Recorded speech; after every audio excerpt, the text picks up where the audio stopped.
कल का UP police के सहयोग से बिहार आरपीएफ के सहयोग से एक युवती बच गई। मामला उत्तर प्रदेश की एक बड़े कारोबारी की बेटी थी और उसके पिता ने उसके यहाँ काम करने वाले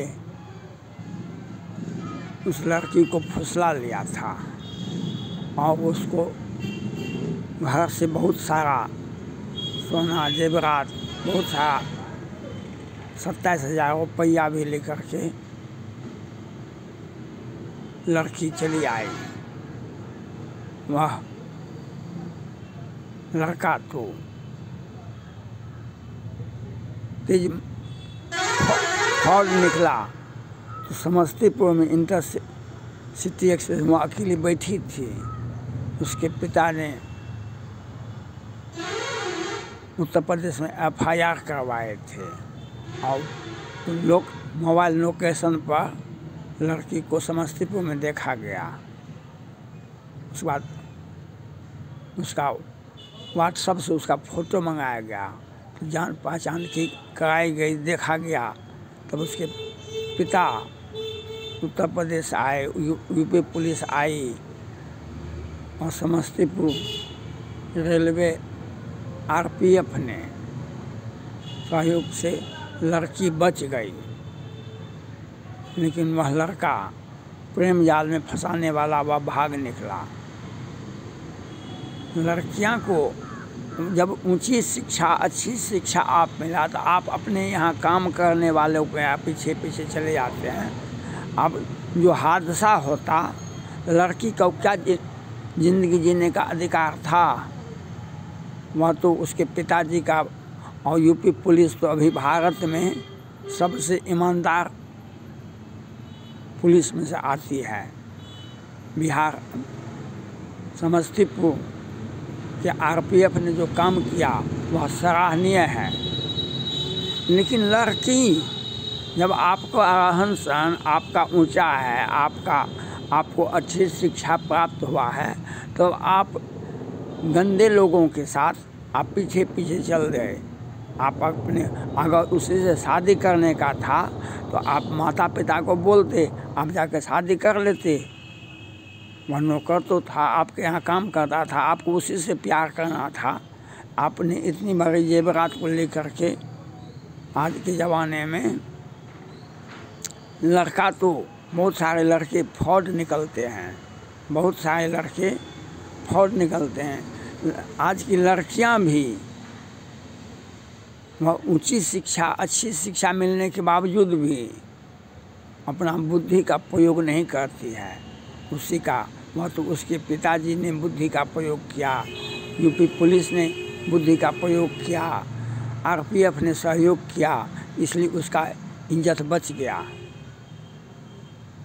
वह तो इज्जत बचा कि नहीं बचा, वह तो मेडिकल जांच में ही आएगा पता। आरपीएफ ने यूपी पुलिस को उसके पिता के सामने सुपुर्द कर दिया। उसके पास में कई 1 लाख का जेवरात था, 27,000 रुपया था। लेकिन ये जो घटनाएं हुई, आगे क्या होता समस्तीपुर, वह दरभंगा जाने में लगी हुई थी। दरभंगा का आपको कहानी नहीं मालूम है। दरभंगा विश्व में और भारत में ये जो PFI है, वह जो जिहादी गैंग है, लश्कर तैयबा है, उसका कनेक्शन दरभंगा से है, उसका कनेक्शन दरभंगा से है। बहुत पहले एक बहुत बड़े जालसाज भी थे दरभंगा के ही, जो विदेशी लोगों को सामान लूटते थे, कत्ल करते थे। आज का आधुनिक भारत में भी दरभंगा अपराध के मामले में बहुत ऊंचा स्थान रखता है। आज के आधुनिक भारत में दरभंगा अपराध के मामले में प्रत्येक दिन अखबार में आप देखते होंगे, देश में विदेश में आतंकवादी जिहादी का कनेक्शन वहाँ मुख्यालय है, वह लड़की की मानसिक स्थिति का जांच होना चाहिए। उसने जो कदम, उसकी शिक्षा इतनी अच्छी थी, इतने बड़े बाप की बेटी थी, और आपको शिक्षा देने का क्या मतलब है, आपको शिक्षा देने का क्या औचित्य है, यह सोचना चाहिए लड़की को।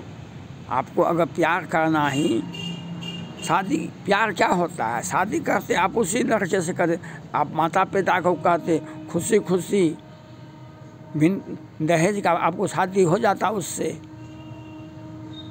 और आप अगर आपका वह आप 4 दिन आखिर लेते आप, तो आपका जीवन तो वह बर्बाद हो गया था। आज 3 तारीख है, 30 तारीख को वह घर से भागी थी, 30 तारीख को वह उसी क्षेत्र में तो कहीं न कहीं होटल में तो रहा।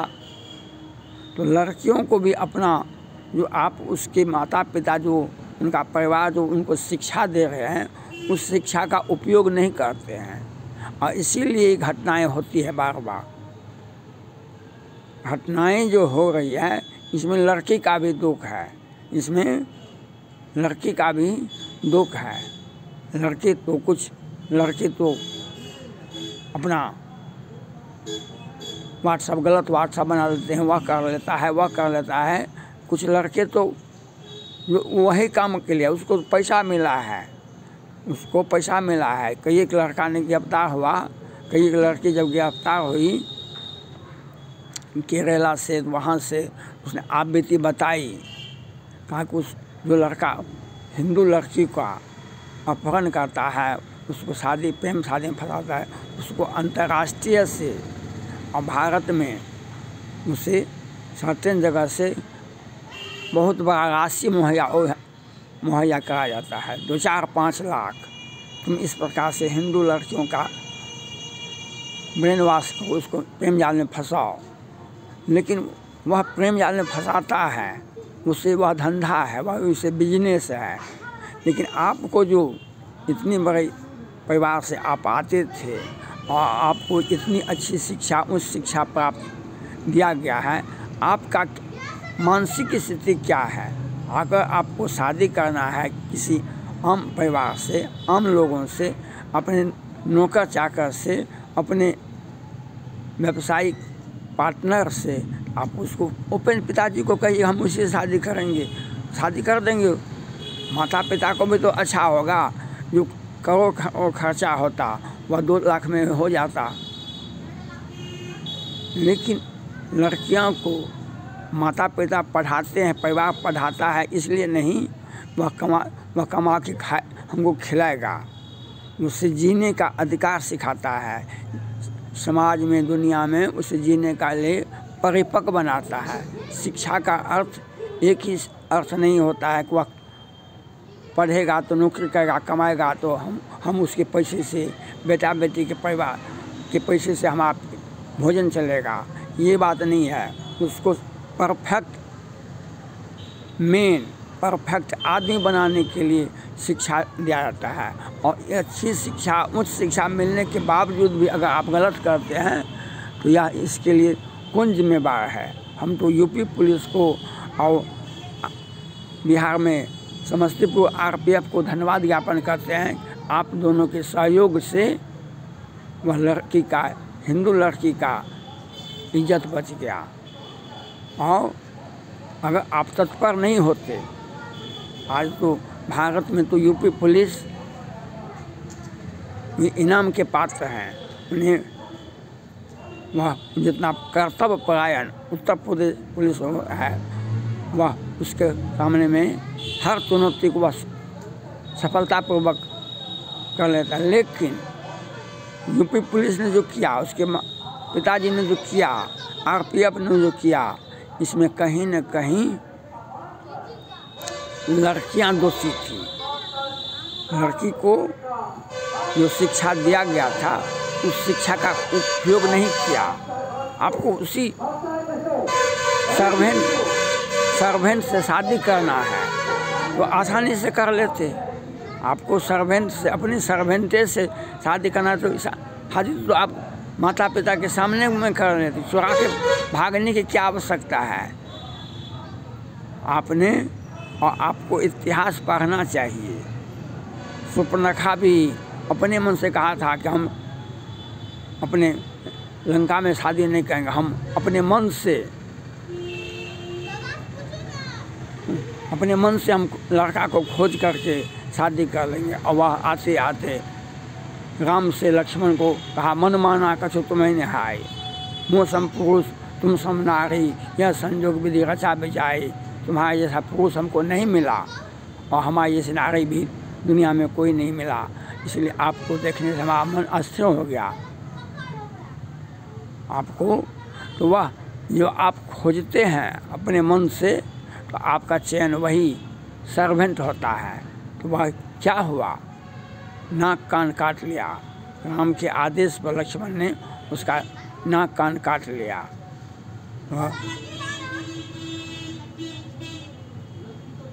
वहाँ कहा, लक्ष्मण से भी कहा कि हमको आपसे शादी करेगा। लक्ष्मण कहा, हम तो नौकर हैं, हम तो दास हैं राम का, हम कैसे आपसे शादी करेंगे, पराधीन नहीं तो सुपासा। इसलिए अपने मस्तिष्क का आपको जो शिक्षा दिया गया है और अपने मन से जो आप काम करते हैं उसी का अंजाम है। नाक काट, राम के आदेश पर लक्ष्मण ने नाक काटना हिंदी साहित्य में मुहावरा है। फ्रेज किसको कहते हैं, नाक काटना माने इज्जत लेना। आज आपका इज्जत नहीं बचा, आपने अपने माँ बाप को शर्मिंदा किया और आपको जो जितनी शिक्षा दी गई थी वह सब शिक्षा जो लाख करोड़ खर्चा होता है एक लड़की को पढ़ाने में, एक लड़का को पढ़ाने में, वह सब बर्बाद हो गया। आपने अपने माता को, अपने परिवार को, अपने परिजन को शर्मिंदा किए। शादी करना है, आप जवान हैं, आप नौकर से शादी किया, आप जिससे चाहते हैं उससे कर दिए। माता पिता को बोलिए सम्मानजनक जिंदगी जिए, लेकिन माता पिता को भी आंख में आंसू दिए। उन्हें जीने का क्या, बेटी पालना, जीने का अधिकार छीन लेना होता है क्या? बेटी का जन्म देने का अधिकार क्या मतलब? उसका जीने का अधिकार उसके माता पिता को छीन लिया जाता है, उसके परिवार को जीने का अधिकार नहीं है इज्जत से। इसके लिए लड़की को सोचना चाहिए जो आप ऐसा काम नहीं करें जो आपको, आपके माता पिता, परिवार को कष्ट होता हो, उनका इज्जत आपको नीलाम होता हो। आपको जिस जाति में, जिस धर्म से, जिस समाज में कीजिए शादी, कोई टेंशन नहीं है। माता पिता के सामने मत शादी कीजिए, कोई टेंशन नहीं होगा। यह होना चाहिए। हम यूपी पुलिस को, Bihar RPF, railway RPF Samastipur को हम बधाई देना चाहते हैं। आपके सौजन्य से, आपके सक्रियता से एक लड़की जो बिकने वाली थी, जिसका इज्जत नीलाम होने वाला था, उसको आपने बचा लिया। आप बधाई के पात्र हैं। थैंक्स।